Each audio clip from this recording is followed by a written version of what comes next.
बजाय उसके खाते में 2-4 हज़ार रुपये ट्रांसफ़र करने के उसकी फसल का उचित मुआवजा उसको मिले, फसल मंडी पे सही दाम पर खरीद लें। एमएसपी पर एक कानून बनना चाहिए। और हम लोगों ने ऐसे जगह कार्यक्रम किया जहां पिछले 33 सालों से कांग्रेस जीती नहीं है, प्रतिशोध की भावना नहीं है, कोई रिवेंजफुल एक्टिविटी नहीं करनी, बदला नहीं लेना किसी से, कानूनों को वापस लेना पड़ा। उस समय कहा गया था कि हम किसानों की बेहतरी के लिए कुछ ऐसे नियम अधिकार उनके लिए बनाएंगे, लेकिन दुर्भाग्यवश अभी तक ऐसा कुछ किया नहीं है। तो हर किसान सम्मेलन में हमने प्रस्ताव पारित किया है कि देश के किसानों के प्रति अपनी प्रतिबद्धता को दिखाएं और एमएसपी पर एक कानून बनाएं, ताकि जो खाद, बीज, डीजल, पेट्रोल, ट्रैक्टर, पेट्रोल, सब चीज़ के दाम बढ़ रहे हैं, लागत बढ़ रही है, खरीद होने रही। तो भारत सरकार को किसानों की बेहतरी के लिए बजाय उसके खाते में 2-4 हज़ार रुपये ट्रांसफ़र करने के उसकी फसल का उचित मुआवजा उसको मिले, फसल मंडी पे सही दाम पर खरीद लें, एमएसपी पर एक कानून बनना चाहिए। ये हम लोगों ने किसान सम्मेलन से आवाज़ केंद्र सरकार को सुनाने के लिए उठाई है।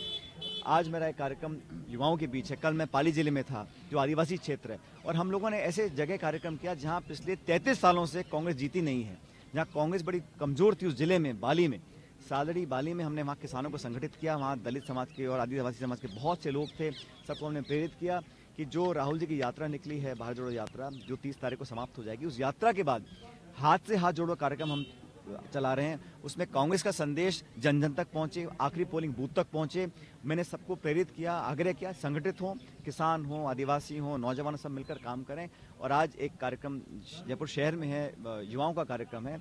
मुझे लगता है कि युवा इस देश का भविष्य हैं, उनको संभालने की, दिशा देने की, प्रेरित रखने की, और उनका जो विश्वास है, उनका जो फेथ है हमारे सिस्टम में, वो कायम रहे, ये बहुत जरूरी है। कोरोना से डर क्यों लग रहा है सर? क्या कारण है? सीएम साहब विपक्ष में मौजूदा सरकार पे लगाए गए थे कांग्रेस के नेताओं की, लेकिन अब कोई कार्रवाई नहीं हो रही। कारण क्या लगता है? आपने कल ये बात पाली में भी कही थी, लेकिन इसके पीछे कारण क्या है? कार्रवाई क्यों नहीं हो रही? मैंने कहा था, जब हम सरकार में नहीं थे तो भाजपा सरकार एक भ्रष्ट सरकार थी।